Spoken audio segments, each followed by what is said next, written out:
All right, folks, welcome back. This is the daily log entry for February 16th, 2021.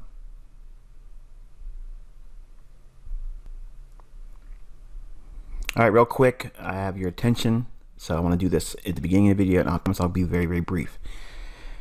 I'm getting emails from folks that are in month one are asking when should they be making their month two payment. And I have others that have already made their month two payment saying they're missing their month two content. As I outlined in the beginning, before anyone actually enrolled, in the details, in the video I had on YouTube that people watched, and also in my email that I sent out to everyone who was interested in joining, you're paying for, with month one, the entire month of February. So if you only were going to stay here until the end of the first month's duration, you know, how much it paid for in terms of time being here, it would carry you all the way up to March 9th, 2021. If no payment is received by that date, then your access is removed. Okay. So if you made month two payment already, following the instructions that's found on the form, that payment will sit idle until we get to the 27th of February, because that's when our next billing cycle is. So when is month two content released to new members? February 27th, month two content is released to those who paid. Now I'm asking, like I mentioned this before, if it's possible for you to pay early, ask that you consider doing it. Please do not set up automatic payments through PayPal. And the reason why is there has to be a payment note that I give you each month. It has to say the very specific things I'm asking for. If you don't send your payment with the proper payment note that I'm asking for, we do not process the payment, we refund it. And it will be subject to a $10 administration fee, which is also included in the second page of your agreement for those that enrolled. I had a member saying that, you know, you didn't say this. It's in the top of the second page. Okay. When is month number two payment due?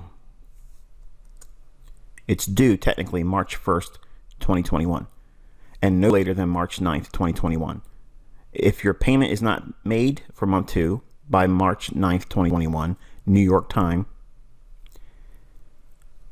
all your access will be removed. That means what you have paid to have access to, you don't have access to that just simply because you paid. It's just like Netflix. It's the reason why I described it the same way before you enrolled. Just like Netflix, if you do not pay, you cannot watch those movies. Well, the ICT Netflix doesn't make itself available to those individuals that have not paid the next month's payment. And you can't watch videos that you've already in your mind think you paid for. No, you are paying access to me each month. Okay. If you paid month two already, what happens now? Your payment will sit idle. Nothing's going to happen. You don't need to pay again. But on February 27th, the billing cycle begins, and my staff will start processing the payments in the order they were received. Okay. If you paid early, chances are you're probably just going to see at noon on February 27th, New York time, month two content will just appear in the form. If it doesn't, just hit refresh and clear your cookies. If it doesn't do it, then you may have just probably made your payment on the 27th, and we haven't got to you yet in the order that the payments were received. Now, I feel kind of silly going through this, and I know some of you in here are probably thinking, like, this was obvious stuff. You made this very clear. But for some reason, there are still members that didn't see this. They didn't see it in the last video that I included about payment instructions, and they don't see the post in the month one content area on the forum that says month two payment instructions. They don't see the link at the bottom of month one content. All the way at the bottom it says instructions on how to make month two payment. Click this and click it. It gives you all the instructions. I'm adding it here. Okay. And I know I'm probably annoying those that aren't paying payments anymore, but it is what it is. I have to make it available because you all are in respective user groups, and it's easier for me to just put it here, and it's common knowledge. What payment note do I need to include with month number two payment? It must say this. Okay. It must say this exactly. And then in this area here, you would include the email address that you used at your enrollment. Month number three content. So you guys know, it will not be released until March 27th, 2021 to those who paid. As you might have guessed, Month number 4 content will not be released until April 27th, 2021 to those who paid. Each month you can pay ahead and early, which helps us spread the payments out. If you are thinking you have until March 9th, so I'm just going to wait until that date, that will only help to bottleneck us, and we will be crushed with payments, and it will take us a long time to get through all of them. Okay, so be considerate if it's possible. Try to make the same payment date every single month. So whatever you paid the last time for your month 1, use the same date each month. If you do that, everything else will work itself out. But if you set up automatic payments through PayPal, that's going to be a problem because you're not including the payment note that's required. So if you set that up, and I've had some people already say, I've already set it up, it's automatically going to get taken out. Don't do that, because you're going to create a problem where you now have to pay $10 to fix an error I'm telling you that this is going to create. So don't do that. Just manually do it. I will prompt you as we get closer in the forum, but I'm not going to add it in the videos like this. But I'm just adding it here one time so you can see it and know that this is the order and the schedule, how everything's going to be released. Okay? And as you know, month number 5 content is going to be May 27th. And just keep going out until we get to charter membership level. If you fail to make your month 2 payment by March 9th, 2021, all access will be removed, as I mentioned earlier. If you make your month 2 payment after March 9th, 2021, this is considered late. It will be processed on March 27th, 2021 if it is sent with the correct payment note. If it is not received by April 1st, 2021, your account is permanently canceled and you will not be able to rejoin. No acceptance.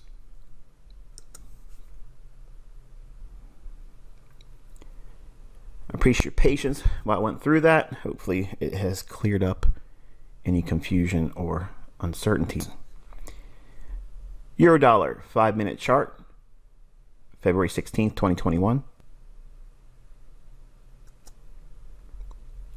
All right, so we had a buy side liquidity pool in the last update. That level is extended out in time. You can see that we did make a run of 20 pips above that. So we expanded to buy side liquidity in the form of a 20 pip sweep above an old high. It reached it during the New York Open. The run starts from London Open kill zone, rallies up, and then clears buy side liquidity. Now I want you to go and look at what we were expecting for dollar index.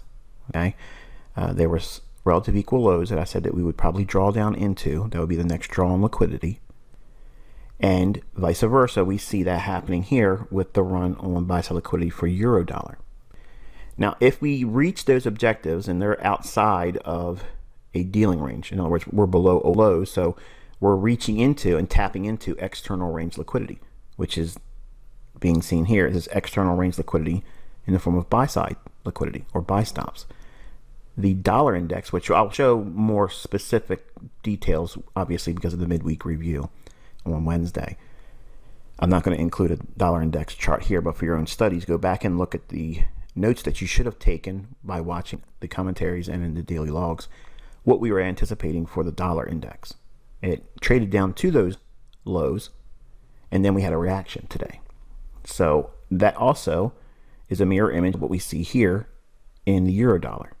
And then we had the market trade lower down into a fair value gap. Now, this is a fair value gap that you knew about yesterday. So project that out in time. We trade down into it here. Small little bounce, and now we're consolidating. And the fair value gap on the daily chart is what we're also trading inside of. It's a larger range that's not being defined here in this chart. But London close, it just hits the low right before the beginning of London close. So we're seeing turning points here. And that's what I'm training your eye with initially. As first month students, even if you are a 2016 group member, you should be going through this mentorship with the same mindset that this is the first time for you. Okay, and you'll pick up things that you didn't pick up the first time. And years ago, you went through it with me. Training your eye to see these intraday turning points is critical for you to know the beginnings of finding setups. And the lesson I'm going to include in the midweek review is where your focus should be at as a month 1 student and where you should measure your aptitude at the end of this month. So when we go into month 2, for those individuals that are progressing into month 2 and choosing to stay with us, what should you have gained from month 1? And you may not know it by watching the video tomorrow, but you want to finish the rest of your time here until March 9th, if that's all you're going to stay here for and you're not going to go into month 2. The way you measure your ability to see from an experience standpoint, what did you or what should you have gained in understanding just from 1 month be with me here, okay? Sitting down with you doing this exercise, because it's providing a basis of the foundation that you need as a student here. And if you've just been looking at this thinking, well, this is really not helping me, I'd rather have signals, because I had students also from month 1 email me straight out and say, ICT, I need signals. Well, I already told you all that this is not signals. It's not code word, come in here, I'm going to give you secret signals. That's not what this is. I'm teaching you how to do this on your own. But you have to do these things to learn how to do it. You have to condition yourself. You have to understand what it is that starts the framework for these setups to form. If you don't have this part, nothing else makes sense. I could literally put a charter membership model right in front of you, trading plan, even algorithmic theory, and you'll still blow it. You won't understand it, number one. You won't understand it. But you have to see these things here. And it may not feel like it's doing anything for you. But the first lesson in month 2, I'm going to show you how you can visually see what you've learned in month 1. But I'm going to tell you what it is that you should be focusing on if you haven't been already. So that way, when you get tested in the first lesson in month 2, you'll be able to see, oh yeah, I definitely can see what I've gained now. Whereas right now, it may not feel like you've learned anything. It's entertainment probably for you to see, yeah, wow, he's really dressing these charts up and it looks, I can see it here, it's hindsight. I don't want you fooled in thinking that that's all this is and that's the limitation to it. It's not. I'm teaching you how to track smart money. When do they operate? What does it look like? And also proving to you that IPTA exists by focusing on these intraday turning points. I'll cover that more when we get into our midweek review tomorrow.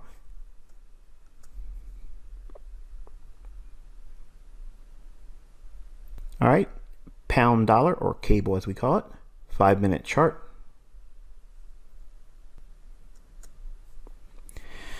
All right, so we have the daily April 24th, 2018 order block. This is the low of that candle. So we traded up deeper into it here. And this is the mean threshold of that daily bearish order block. Okay, so I showed you specifically what candle in the daily chart yesterday. And now, using those levels, you can see what we traded up into, the mean threshold of that bearish order block.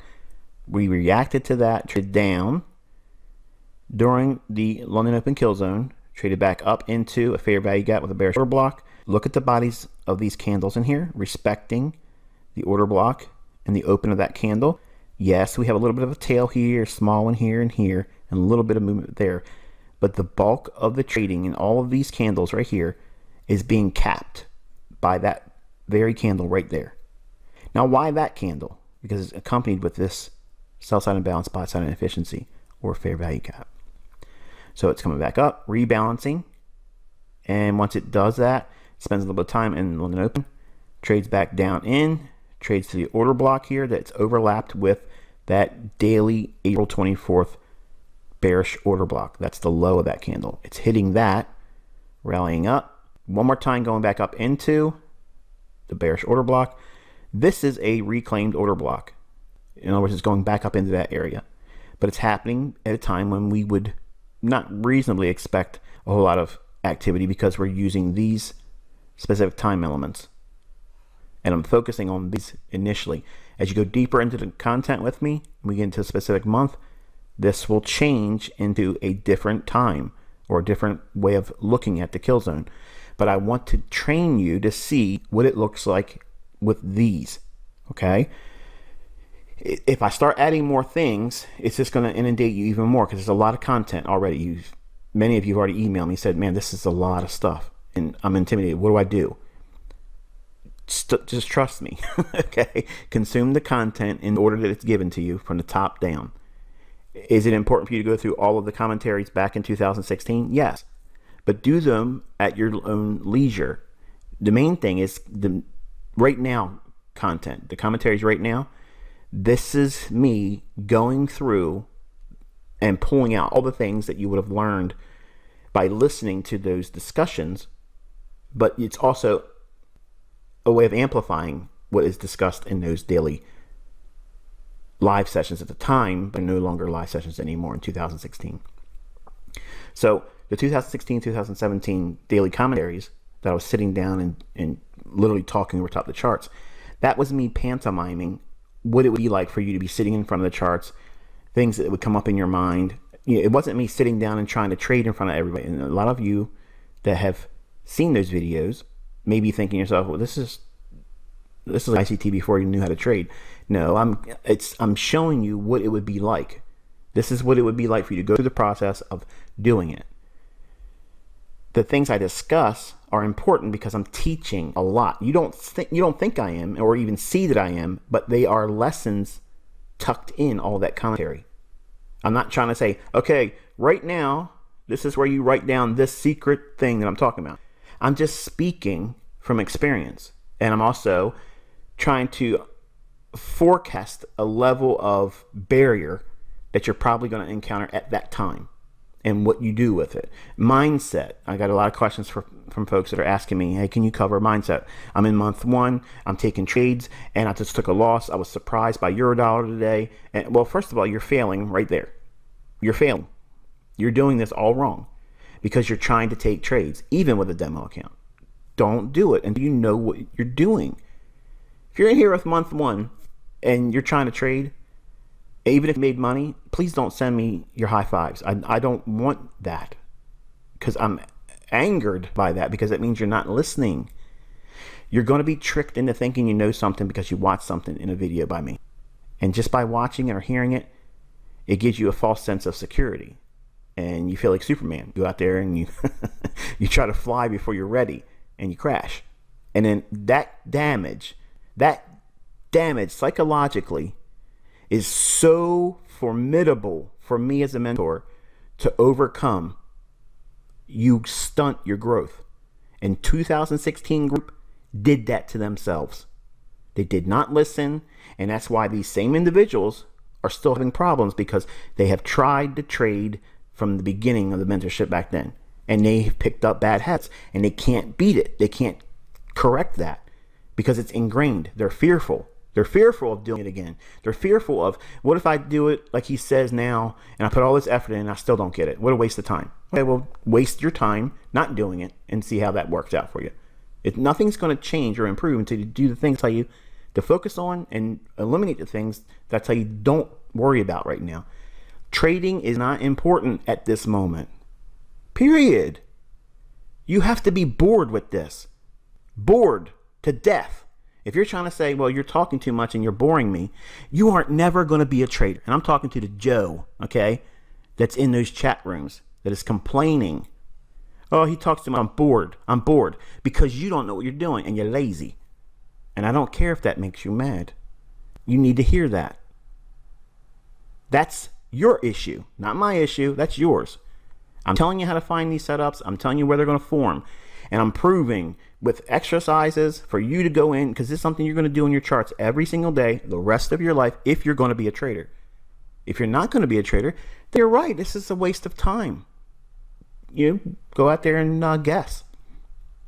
Put some indicators on your chart. Maybe you'll get lucky like I did for 9 months. And maybe you're smart enough to stop when you had the most money and just walk away from it all. But nobody does that. I didn't. I thought I was going to keep going up, and I was going to prove to the world I knew everything with nothing. I knew nothing. So it's important for you to submit to these things. Practicing, make this a daily meditation.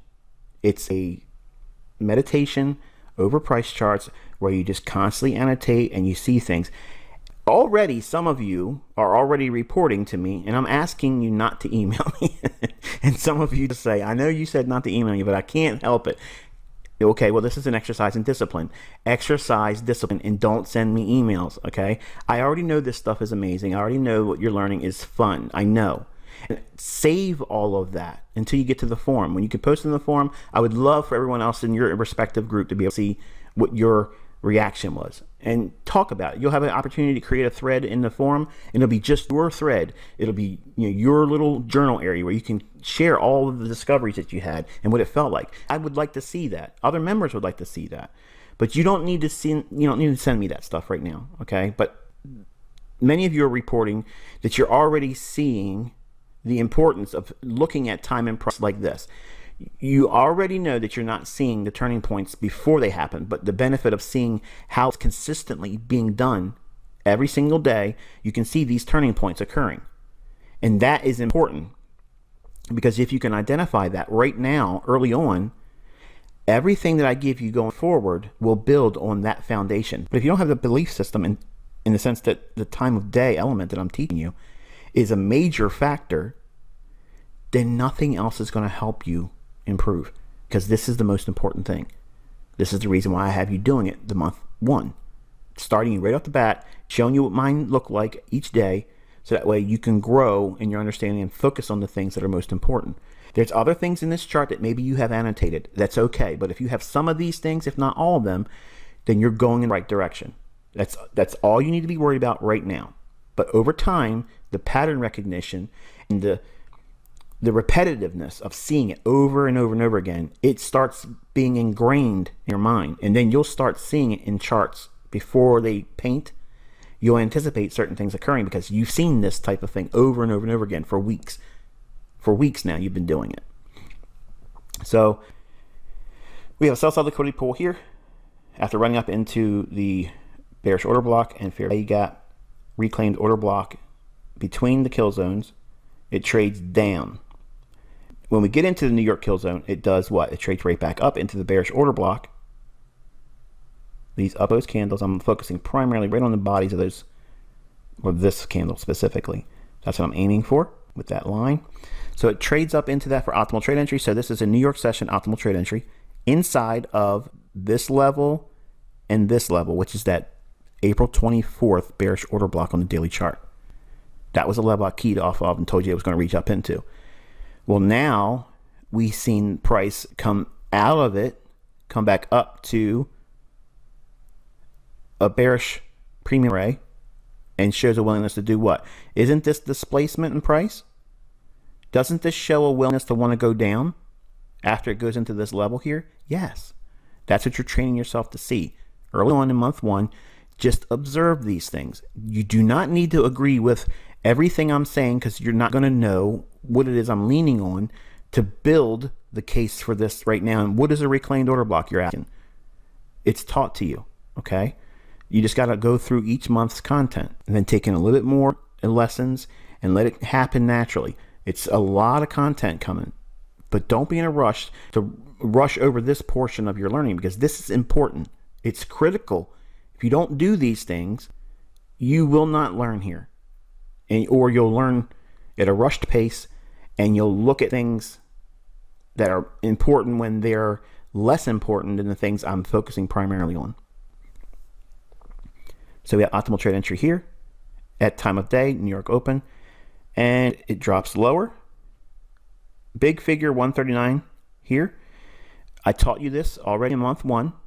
I mentioned this, and you'll hear it talked about when we go into deeper lessons and in charter level. If it ever crosses a big figure level, a big figure is a 0-0 level, like 1.400. That's a big figure. 1.3800. That's a big figure. A mid figure would be 1.3950. Okay. Then you also have the 20 levels, which is 1.3920. That's an institutional level. And then you have 1.3980. That's an 80 level, or institutional 80 level. Those levels are very sensitive from an algorithmic standpoint. So you end up having like these minor turning points, which can become intermediate turning points at those respective levels. But a big figure, a mid figure, or a 20 or 80 level, they're all institutional levels. It's not important for you to have every single 20 level, every 50 level, every 80 level, every 00 level on your chart. It's too much clutter. You just need to be trained early on to look at and observe where we are in the dealing range and what levels exist. And draw attention to them if it's important, but if it's not important, don't draw any attention to it. But be always aware of what they are over here and in the scope of what you're looking at for price, because they're going to overlap many times with a PD array. A PD array is like an order block, a fair value gap, an old high, old low, breaker, mitigation block, something to that effect. But back to this big figure. If we trade down through it, and this is the same if we trade up through a big figure too, but if we trade down through a big figure, it can trade as much as 40 pips through a big figure. That's acceptable, okay? Generally, it's 10 to 30 pips. And what I've annotated here is, just like I said on the Eurodollar, now we're showing it with a run lower on the British pound, where we have a 30 pip run below the big figure. It went 30 pips here, and it touches and closes the discount low, the fair value gap on the 15-minute time frame that I showed you yesterday. Hits that ahead of the London close time period. It makes the low of the day and then rallies sharply back up to the bearish order block here. So that's another area where it's a reclaimed order block. It's sensitive to that level, comes back down in, trades to what level? Big figure, bounces back up into that daily April 24th bearish order block low, and it's hanging around in here and goes into consolidation. By looking at this every single day and focusing on these tiny intraday price moves, even if you cannot trade these, okay, I had a fellow email me say, hey Michael, I only have this type of time available to me in the day, and it's really outside of all the kill zones. Like it's a weird time period for him to be able to say, I'm able to sit down in front of my truck and trade. So in all transparency, I said, look, maybe you would probably be best suited to trade on a daily and or 4-hour chart, and you don't need to be watching price action minute by minute with that type of model. It takes a lot of discipline, but it's still possible. And I traded that way when I was a working man back in the 90s. So when I was doing the vending business, I was trading basically a daily chart, but using the previous day's hourly chart. And I was waiting for the sessions to start trading in the futures pits. I would know what that time was, and I would have a quote track machine, which was like a little, radio, basically. It was kind of like the dimensions of maybe an iPhone or a Galaxy Note today. It was very similar in terms of the dimensions, how thick it was and how big it was in your hand. It just had an antenna, like an old FM AM radio. You just pull the antenna up. I had that duct taped in my work truck windshield. I would literally look at that all day long, but I would be literally holding it in my hand, waiting at when the bond market would open up, when the grain market would open up, when the S&P market would open up. So I had in my mind what I anticipated seeing as an opening price. I didn't know where it would open, but when it opened, it gave me that idea that I teach you all with the Sunday weekly gap opening. If I'm bullish, I want to see it gap up and then come down, fill the gap, and then run higher. If I'm bearish, I want to see it gap down and go up, fill the gap, and run lower. Well, that same premise I use on an intraday basis. And you can do that as a position trader, but you need to be made available at time of the market opening. And as a futures trader, that's important. But as a Forex trader, you just got to be able to look at your chart at key times, like 8:30 in the morning New York time. It doesn't matter if you're sitting in front of the chart all day long. I don't care if you have a job, if you're running a business, if you're in school or whatever. Everybody has the ability to pull up their phone and look at where a market's trading at 8:30 in the morning New York time. Everybody can do that. If you're sleeping, you can set an alarm. Okay, I did those things, but you're going to make sacrifices. You're going to have to, and if you can't, then maybe trading isn't for you. Okay, I mean, that's it. Do I teach ways for you to trade without having that? Yes. But you're going to have a whole lot of uncertainty. You're going to have a whole lot of learning curve ahead because you're trading with larger time frames. And if it doesn't pan out for you, you have to wait a while before the next one. So that's why I don't trade like that. And I don't teach that heavily, because no one would have the confidence or the patience, really, and me included at the top of that list, to endure teaching that time frame. So this is the reason why we are all looking at a 5-minute chart.